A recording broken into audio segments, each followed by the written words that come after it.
नमस्कार सभी कक्षा 11 के विद्यार्थियों का बहुत बहुत स्वागत है। मैं कक्षा 11 के लिए भी वीडियो लेक्चर सीरीज़ स्टार्ट कर रही हूँ। हम चैप्टर 1 से स्टार्ट कर रहे हैं और अभी जब राजस्थान बोर्ड के लिए संशोधित पाठ्यक्रम आया है उसके बाद से मैं चैप्टर शुरू कर रही हूँ, तो आपको बता देती हूँ कि कौन सा टॉपिक रह गया है और कौन सा टॉपिक संशोधन में चला गया है, आपको नहीं पढ़ना है।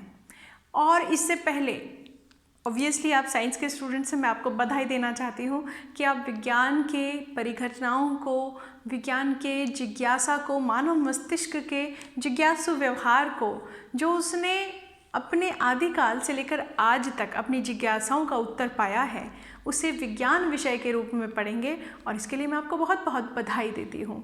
तो आप सभी का बहुत बहुत स्वागत है। मैं हूँ ऋचा शर्मा और मेरा चैनल है भौतिकी और हम स्टार्ट कर रहे हैं क्लास 11th के लिए भौतिकी चैप्टर 1। हमारा चैप्टर 1 का नाम है भौतिक जगत। ये हमें ये बताता है, ये चैप्टर इस बुक में इसलिए रखा गया है कि आप ये समझ सकें कि भौतिकी कितना इंटरेस्टिंग सब्जेक्ट हो सकता है। भौतिकी अगर आप पढ़ते हैं तो आप स्पेस स्पेशलिस्ट भी हो सकते हैं, आप एस्ट्रोनॉमर भी बन सकते हैं, आप कल्पना चावला की तरह रॉकेट में बैठकर चंद्रमा पे भी जा सकते हैं, कहीं और अंतरिक्ष में भी जा सकते हैं। आप चाहें तो नैनो तकनीकी पर विशेषज्ञ बन सकते हैं, चाहें तो इलेक्ट्रॉन पर भी अध्ययन कर सकते हैं, क्वार्क्स पर भी अध्ययन कर सकते हैं, आप चाहें तो ब्लैक होल पर भी अध्ययन कर सकते हैं, आप जहाज़ भी बना सकते हैं, इंजीनियर भी बन सकते हैं, आप रिसर्चर भी बन सकते हैं, आप बहुत कुछ कर सकते हैं अगर आप भौतिकी पढ़ें तो भौतिकी क्या है, कैसी है, इसका समाज पर क्या प्रभाव है, ये सब बताने के लिए आपको चैप्टर 1 यहाँ पर रखा गया था। इस चैप्टर 1 में क्योंकि कोविड ने हमारे जीवन को बड़ा ही बदल दिया है, जीवन के हर एस्पेक्ट पे अपना प्रभाव डाला है, तो ऑब्वियसली पढ़ाई कैसे बची रहती, तो पढ़ाई भी बहुत प्रभावित हुई है। और उसी रीज़न की वजह से मैं ये लेक्चर सीरीज़ मैंने स्टार्ट करने का डिसीजन लिया था। भौतिकी क्या है, इसे हम पढ़ेंगे। भौतिकी का प्रयोजन तथा उत्तेजना क्या है, इसे हम नहीं पढ़ेंगे, ड्रॉप कर देंगे। भौतिकी, प्रौद्योगिकी तथा समाज भी ड्रॉप कर दिया गया है सिलेबस के द्वारा। प्रकृति में मूल बल बहुत ज़रूरी टॉपिक है, इसे हम पढ़ेंगे। और भौतिक नियमों की प्रकृति भी हटा दी गई है। तो जिन बच्चों को थोड़ा सा अच्छा लग रहा होगा वो थैंक गॉड 5 में से 3 हट गए, 2 बच रहे हैं, ठीक है, तो उनके लिए भी, और जिन्हें अच्छा नहीं लग रहा है उनके लिए भी हम सिर्फ ये 2 टॉपिक्स ही यहाँ पर पढ़ेंगे, ठीक है। आज हम भौतिकी क्या है को पढ़ेंगे और लेक्चर 2 में हम प्रकृति के मूल बलों को पढ़ेंगे। तो चलिए स्टार्ट करते हैं क्लास।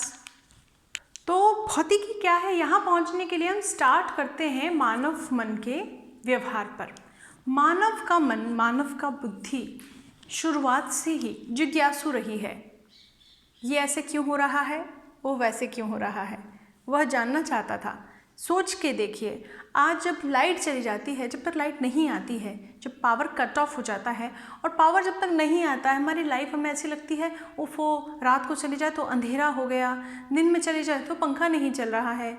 आप सोचिए, जब हमारे आदि जो पूर्वज थे उन लोगों के समय पर जब सूरज ढल जाता होगा और रात को किसी प्रकार का उजाला नहीं उगता होगा, जब उन्हें प्रकाश के लिए आग जलाने भी नहीं आती होगी, तब उन्हें कैसा लगता होगा। आप एहसास करके देखिए, उन्हें कुछ अंदाज़ा नहीं होता होगा कि सूर्य का गोला कैसा है। बस उन्हें पता है कि ये कुछ टाइम तक रहेगा, कुछ समय के बाद ये चला जाएगा और उसके बाद हमें अपने आप अंधेरे में जीना है। सुबह जब सूर्य उगता होगा तो उन्हें कैसा लगता होगा। मानव मस्तिष्क हमेशा अपने आसपास होने वाली घटनाओं के लिए बहुत ज़्यादा संवेदी रहा। इंद्रधनुष, बरसात होना, वर्षा होना, पौधे का उगना, सूर्य का उगना, ऋतुओं का बदलना, इन सब चीज़ों पर माँ ने हमेशा चिंतन किया और इस चिंतन के कारण ही वह उस ज्ञान को समझ पाया कि ये सब चीज़ें क्यों हो रही हैं। हमेशा से मानव कंट्रोलिंग भी था। आप जानते हैं, सभी जगह पूरी दुनिया में, घरों में किस चीज़ का झगड़ा है, कंट्रोल का। कौन कंट्रोल करेगा चीज़ों को। मानव हमेशा से कंट्रोलिंग नेचर रखता है और वो सोचता है कि जो चीज़ें आसपास घट रही हैं, क्या मैं उनको अपने नियंत्रण में ले सकता हूँ, क्या मैं उनको अपने नियंत्रण में लेकर के अपने और अपने समाज के कल्याण के लिए उपयोग कर सकता हूँ। यही हमेशा मानव का प्रयास रहा है। मानव के जिज्ञासु मन ने शुरुआत से सवाल पूछे, उनके जवाब ढूंढे और उन जवाबों को ढूंढकर उसने अपना ज्ञान बनाया। और इस ज्ञान के लिए ही हमने जिस विषय का नाम दिया उसे कहा विज्ञान। विज्ञान, और इंग्लिश में विज्ञान को क्या कहा जाता है? साइंस। साइंस जो शब्द है वह किससे निकला है? साइंस शब्द लैटिन वर्ड, लैटिन भाषा के शब्द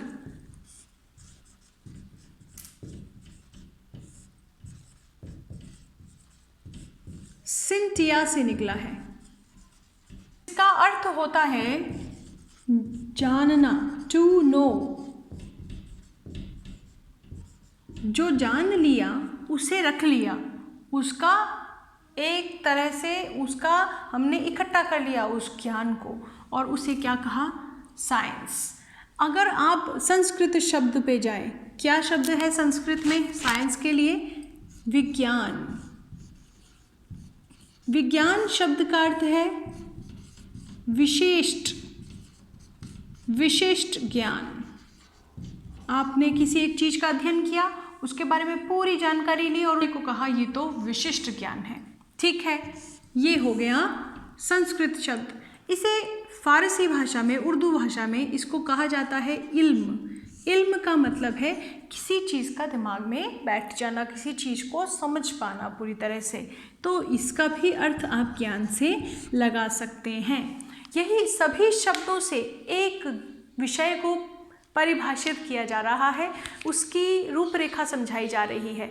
देखिए, मानव ने शब्द बनाए और हर शब्द का एक अपना अलग अर्थ होता है।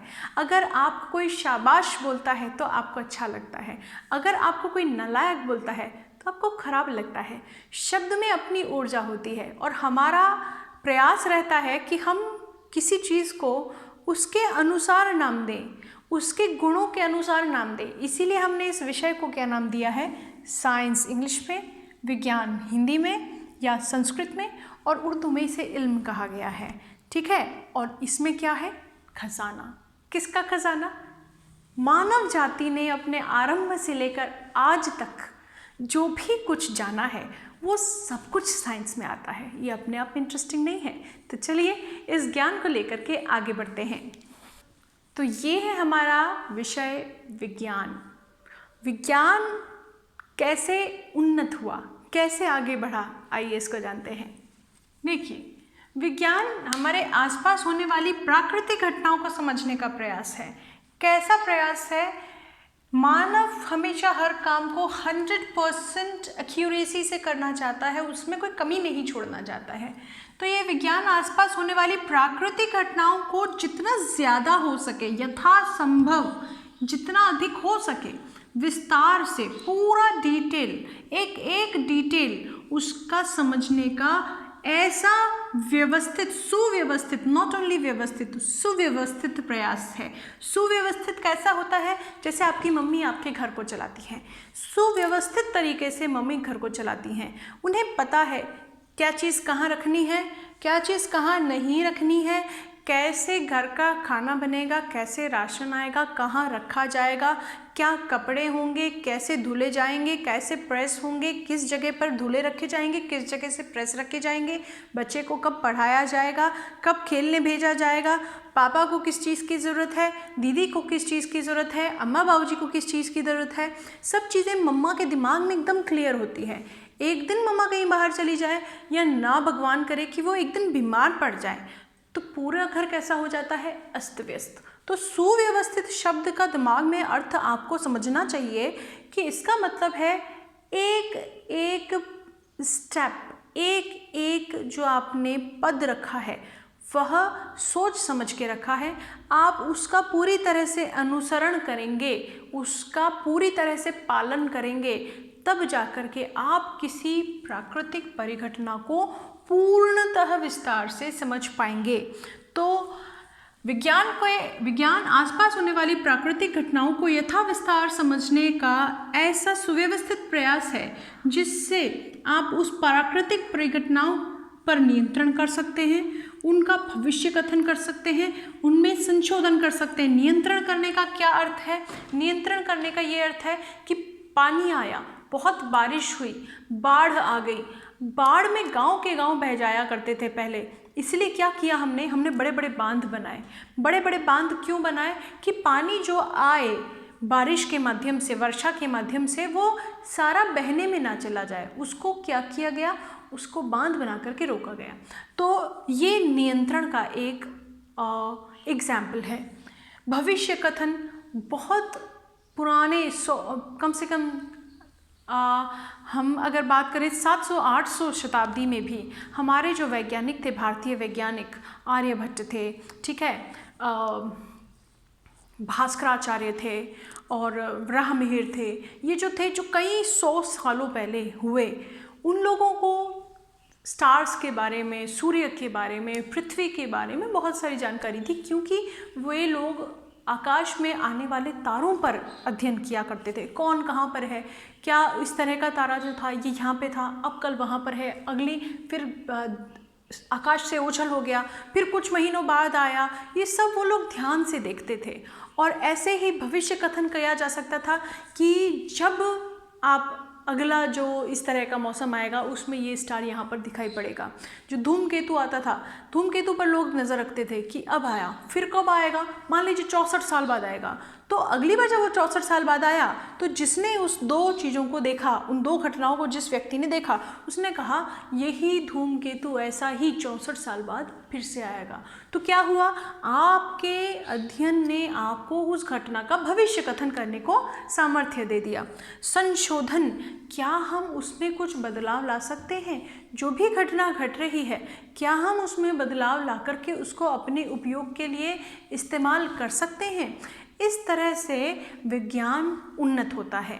विज्ञान की दर्शन ये है कि प्राकृतिक परिघटनाओं को अच्छे से समझा जाए, उसके लिए एक सुव्यवस्थित प्रयास किया जाए, और उस ज्ञान का उपयोग किस लिए किया जाए? उस ज्ञान का उपयोग इन घटनाओं के नियंत्रण, संशोधन, भविष्य कथन के लिए किया जाए, ताकि हम उसको मानव जाति के कल्याण के लिए उपयोग कर सकें। तो ये है विज्ञान और उसका दर्शन। चलिए अब आगे बढ़ते हैं। तो समझने के लिए जिस सुव्यवस्थित प्रयास की बात की जा रही है, वह सुव्यवस्थित प्रयास को हम क्या बोलते हैं? वैज्ञानिक विधि कहते हैं। ठीक है, वैज्ञानिक विधि, साइंटिफिक मेथड, वैज्ञानिक विधि के कुछ पद हैं। मैंने आपको कहा कोई चीज़ अगर सुव्यवस्थित होगी तो डेफिनेटली उसे कुछ स्टेप्स में बांटा गया होगा। जो बच्चे सुव्यवस्थित तरीके से अध्ययन करते हैं उन्हें एग्ज़ाम देने में दिक्कत नहीं आती। जो बच्चे सुव्यवस्थित प्रयास नहीं करते पढ़ने का, वो एग्ज़ाम में बहुत परेशान होते हैं। ज़रा अपने आप से पूछ के देखिए। तो वैज्ञानिक विधि या फिर साइंटिफिक मेथड, इसके क्या स्टेप्स हैं? तो इसके स्टेप्स हैं, सबसे पहले देखिए, पहली चीज़ सुव्यवस्थित प्रेक्षण। प्रेक्षण मतलब किसी चीज़ को देखना ध्यान से और जब ज़रूरत पड़े तो उसको नोट कर लेना, ये सुव्यवस्थित प्रेक्षण। फिर नियंत्रित प्रयोग। नियंत्रित प्रयोग, जब गैलीलियो गुरुत्वाकर्षण के अध्ययन कर रहे थे तो पीसा की झुकी मीनार पे चढ़ते थे, अलग अलग तरह के सामान ले जाते थे और वहाँ से फेंक करके देखते थे। कैसा प्रयोग था? नियंत्रित था। इसमें ऐसा कुछ नहीं था जिसको अनियंत्रित हो जाए चीज़, ठीक है, तो वो ध्यान से देख करके इस तरह के प्रयोग को करते थे। नियंत्रित प्रयोग हमारा दूसरे नंबर का। तीसरा, अब प्रयोग हो गया, प्रेक्षण ले लिया आपने उससे, तो क्या करेंगे? तो अब उन प्रयोगों का और उन प्रेक्षणों का हम विवेचन करेंगे। कैसा विवेचन करेंगे? गुणात्मक। गुणात्मक मतलब रिजल्ट किस प्रकार का आया, और मात्रात्मक, कितना आया, इस तरह की विवेचन की जाएगी, उसकी विवेचना की जाएगी। ठीक है, फिर क्या करेंगे? फिर जब विवेचन हो जाएगा तो आप परिणामों की बात करेंगे। क्या परिणाम में कोई पैटर्न है, किसी तरह का कुछ दिख रहा है, किन चीज़ों पर निर्भरता आ रही है? गणितीय निरूपण कह सकते हैं आप। गणितीय निरूपण करेंगे, इसके आधार पर जैसे आप समझिएगा, जब न्यूटन ने गुरुत्वाकर्षण पर अध्ययन किया तो उन्होंने कहा ये जो बल है वह किस पर निर्भर करता है? द्रव्यमानों के गुणनफल पर निर्भर करता है वस्तुओं की। तो ये चीज़ उन्होंने किससे पता लगाई? इस विवेचन से। और फिर क्या किया? उसका गणितीय रूप बनाया। तो गणितीय निरूपण हमारा अगला स्टेप है। फिर हम क्या करेंगे? फिर हम जब हमें गणितीय रूप मिल जाएगा तो हम कहेंगे संशोधन करें। इस बल के मात्रा को जानकर हम किसी वस्तु को इतना ऊंचाई पे फेंक सकते हैं कि वो कभी पृथ्वी के ऊपर लौटकर नहीं आए, जिस आधार पर हमने उपग्रह सिचुएट करते हैं हम पृथ्वी की कक्षाओं में। तो इस तरह से हम संशोधन किया जा सकता है या उसका भविष्य कथन किया जा सकता है। ये सब चीज़ें वैज्ञानिक विधि में आती हैं। प्रेक्षण करना, प्रयोग करना, विवेचना करना उस रिजल्ट की, उसका लिए एक गणितीय मॉडल, एक निरूपण करना, एक मॉडल बनाना, उस निरूपण के आधार पर संशोधन करना, भविष्य कथन करना, ये सब वैज्ञानिक विधि के स्टेप्स हैं। कोई आपसे पूछे वैज्ञानिक विधि क्या होती है, तो विज्ञान का अध्ययन करने के लिए जो सुव्यवस्थित प्रयास है वह कुछ पदों में बांटा गया है, जिनमें सुव्यवस्थित प्रेक्षण हो सकता है, नियंत्रित प्रयोग हो सकते हैं, गुणात्मक और मात्रात्मक विवेचना हो सकती है, पाए गए रिजल्ट्स की गणितीय निरूपण किया जाएगा। इस विवेचना के आधार पर उसका संशोधन करा जा सकता है, जिसके माध्यम से और भविष्य कथन भी किया जा सकता है। इस तरह से वैज्ञानिक विधि से हम किसी भी प्राकृतिक परिघटना को यथासंभव विस्तार से, जितना हो सके उतना डिटेल में पढ़ पाते हैं। तो चलिए अब हम आगे बढ़ते हैं। सिद्धांत तथा प्रेक्षण, ये वैज्ञानिक विधि को स्टैब्लिश करने के लिए, वैज्ञानिक विधि के आधार पर कार्य करने के लिए मूल विचार है। सिद्धांत तथा प्रेक्षण जो कि मूल विचार है विज्ञान को उन्नत करने का। देखिए, विज्ञान हमेशा सवाल करता है। कोई भी नई चीज़ होती है विज्ञान में, अगर पुरानी चीज़ें किसी नई घटना को समझा नहीं पाती तो उनको छोड़ दिया जाता है। उस पिछले सोच से, पिछले कॉन्सेप्ट से या पिछले वैज्ञानिक से विज्ञान का इतना लगाव नहीं है कि वह गलत चीज़ को अपना ले। जैसे ही कोई नई घटना ऐसी दिखती है जिसकी वजह से पुराने किसी सिद्धांत पर आ जा रही है, तो वो आने देती है और कहती है भाई मुझे सही चीज़ चाहिए, आप मुझे सही ज्ञान दो, मैं सही चीज़ को अपने अंदर रखना चाहती हूँ, गलत चीज़ को हटा देना चाहती हूँ। तो हमेशा विज्ञान में कोई भी सिद्धांत अंतिम नहीं है।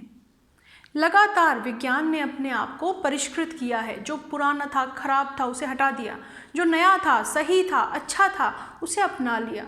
विज्ञान का नेचर है ये। यह रूढ़िवादिता नहीं अपनाती, यह मॉडर्न है, आधुनिक है। आधुनिक होने के कारण नई चीज़ को आसानी से अपनाती है यदि वो सही हो। तो विज्ञान में कोई भी सिद्धांत, कोई भी वैज्ञानिक के पास इतनी ताकत नहीं है, वह भगवान नहीं है। न्यूटन अपने टाइम में बहुत बड़े वैज्ञानिक थे। उनके जीवन काल में उन्होंने जितना भी ज्ञान दिया सबको लोगों ने एक्सेप्ट किया। विज्ञान उनके दिए हुए योगदान से बहुत उन्नत हुई, लेकिन फिर भी जब उनके कुछ दिए हुए सिद्धांत कार्य नहीं कर सके तो उन्हें भी विज्ञान ने हटा दिया। तो विज्ञान में कोई भी वैज्ञानिक, कोई भी सिद्धांत अंतिम नहीं है कि नए नए सिद्धांतों की जगह विज्ञान में हमेशा रही है। पुराने यदि नहीं समझा पाए तो उन्हें डिस्कार्ड कर दिया जाएगा। इसका एक एग्जाम्पल मैं आपको देती हूँ हिस्ट्री के टर्म में, जो फिज़िक्स की हिस्ट्री है।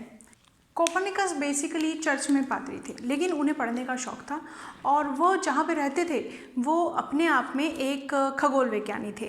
तो खगोल विज्ञानी के यहाँ रहने की वजह से कोपर्निकस की जो अध्ययन था खगोल में वो बढ़ता चला गया और उन्होंने उस अध्ययन के आधार पर ये पाया कि सूर्य के आसपास पृथ्वी चक्कर लगाती है। ठीक है, अब पृथ्वी के चक्कर लगाने की बात जो थी तब नहीं मानी जाती थी।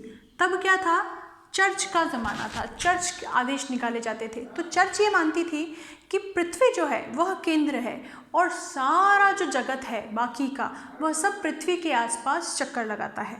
ठीक है, तो ये जो सोच थी चर्च की वो कोपर्निकस के सिद्धांत के अनुसार तो गड़बड़ हो गई। तो चर्च ने ये बात नहीं मानी, कोपर्निकस की बात किसी ने नहीं मानी कि एक्चुअली पृथ्वी केंद्र नहीं है, सूर्य केंद्र है। इस मॉडल को क्या कहा गया, कोपर्निकस का सूर्य केंद्रीय मॉडल माना गया। सूर्य केंद्रीय मॉडल का शुरुआत में किसी ने इस पर ध्यान नहीं दिया। ठीक है, फिर टाइको ब्राहे, आप समय देख सकते हैं 1543 में इनकी मृत्यु हुई और 1546 में श्री टाइको ब्राहे का जन्म हुआ। टाइको ब्राहे एक बहुत संपन्न व्यक्ति थे, बहुत पैसे वाले व्यक्ति थे। इन्होंने अपनी आँखों से, तब दूरबीन भी नहीं हुआ करती थी, अपनी आँखों से ही कुछ अन्य यंत्रों के उपयोग से इन्होंने रात के जो स्काई होता है, नाइट स्काई, उसमें छोटे छोटे छोटे छोटे तारों से लेकर ग्रहों से लेकर सबकी गति का अध्ययन किया और बहुत सारा डाटा कलेक्ट किया। इस बहुत सारे डाटा को वो लगातार इस पर विवेचना कर रहे थे कि इससे मुझे कुछ समझ में आए, कुछ गतियों का संबंध बने, मैं कुछ बता सकूं। इस पर इनका काम चल रहा था। तब इनका एक विद्यार्थी, इन्होंने एक नए विद्यार्थी को अपने साथ काम पर रखा और उनका नाम था श्रीमान जोहान्स केपलर। जोहान्स केपलर एक बड़े बहुत इनमें जज्बा था, बहुत ज़्यादा ये इंटेलिजेंट थे, बहुत ज़्यादा ये एक्टिव थे। तो जोहान्स केपलर से टाइको ब्राहे ने कुछ डेटा को छुपा के रखा अपने जीवन काल में। क्यों छुपा के रखा? देखिए, टाइको ब्राहे को पृथ्वी के केंद्र पर होने का ही मॉडल पसंद था। हालांकि इन्होंने बहुत सारे डेटा कलेक्ट किए, लेकिन ये चाहते थे कि ऐसा मॉडल दिया जाए जिसमें पृथ्वी ही क्या हो, केंद्र हो। पृथ्वी जो ग्रह है वही जगत का केंद्र हो, ऐसी इनकी इच्छा थी।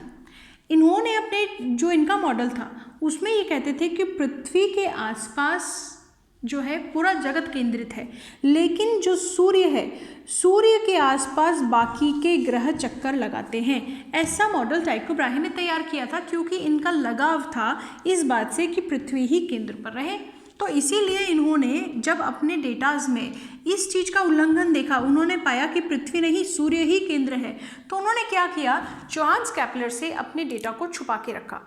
इनके मृत्यु उपरांत जब टाइको ब्राहे की 1601 में मृत्यु हो गई, तो टाइको ब्राहे का सभी काम जोहान्स केपलर के पास हस्तांतरित हो गया।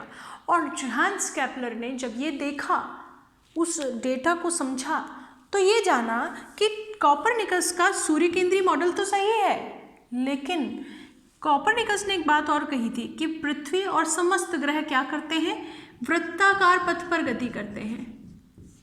बहुत कोशिश करने पर भी जोहान्स केपलर ने सभी डाटा को इससे मैच कराने की कोशिश की, लेकिन फिर भी वह इस रिजल्ट पे पहुंचे कि पथ वृत्ताकार नहीं है, पथ कैसा है, दीर्घ वृत्ताकार है।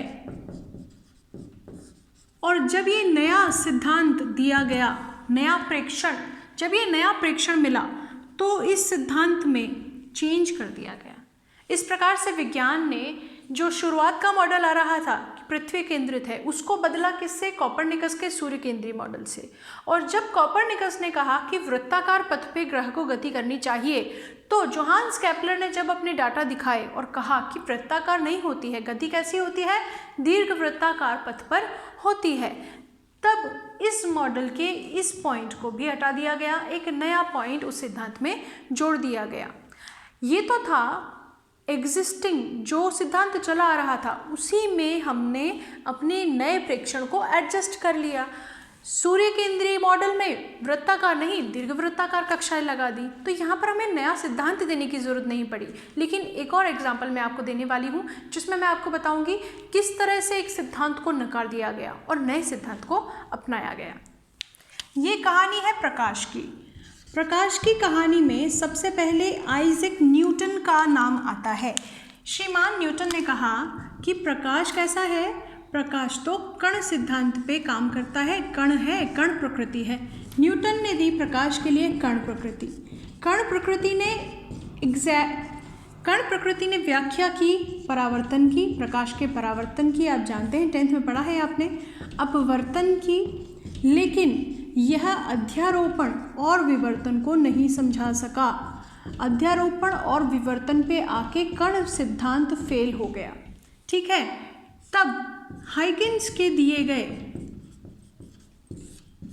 तरंग प्रकृति को मौका दिया गया।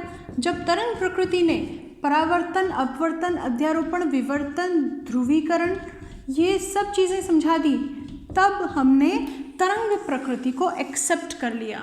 सिद्धांत प्रेक्षण के अनुसार बदल गया। प्रेक्षण दिया, हमने देखा अध्यारोपण, विवर्तन, हमने कण प्रकृति हटा दी।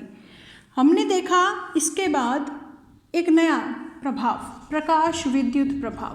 प्रकाश विद्युत प्रभाव जैसे ही आया, तरंग प्रकृति का एग्जिस्टेंस भी खतरे में पड़ गया। प्रकाश विद्युत प्रभाव एक ऐसा प्रभाव था जिसमें प्रकाश तरंग होने के बाद भी किसी कण इलेक्ट्रॉन से अन्योन्य क्रिया करता है, उसको मेटल सरफेस से बाहर ले आता है। ये सिर्फ तभी संभव है जब प्रकाश भी कण हो और वह कण के साथ व्यवहार करे। तब आइंस्टीन के कहे अनुसार, श्रीमान आइंस्टीन एक बहुत महान भौतिक शास्त्री हुए हैं, ने कहा कि आप प्रकाश को छोटे छोटे कणों जो कि ऊर्जा के पैकेट की तरह हैं उनसे बना हुआ मान सकते हैं। उनका नाम फोटोन होता है और फोटोन से बने हुए प्रकाश के ही आधार पर प्रकाश विद्युत प्रभाव की व्याख्या की जा सकी, जो रिजल्ट्स एकदम सही प्राप्त हुए और हम एक ऐसी स्थिति में आ गए जहाँ पर कुछ घटनाएं ऐसी थी जो तरंग प्रकृति से समझाई जा सकती थी और कुछ घटनाएं ऐसी थी जिनमें क्वांटम प्रभाव भी है और भी कई हैं जिन्हें सिर्फ कण प्रकृति से समझाया जा सकता था। वैज्ञानिक मुसीबत को कण प्रकृति का माने कि तरंग प्रकृति का माने, इसका सल्यूशन हमें डी ब्रॉगली ने अपने सिद्धांत से दिया और कहा कि आपको प्रकाश को कण भी मानना चाहिए और तरंग भी मानना चाहिए क्योंकि ये दोनों ही प्रकार से व्यवहार करता है। तो इस प्रकार से हमने चली आ रही सिद्धांतों को सिरे से खारिज हम करते गए। कण सिद्धांत सिरे से खारिज कर दिया जब नए प्रेक्षण दिखे। हाइगेंस का तरंग सिद्धांत पे संकट आ गया जब हमने प्रकाश विद्युत प्रभाव देखा।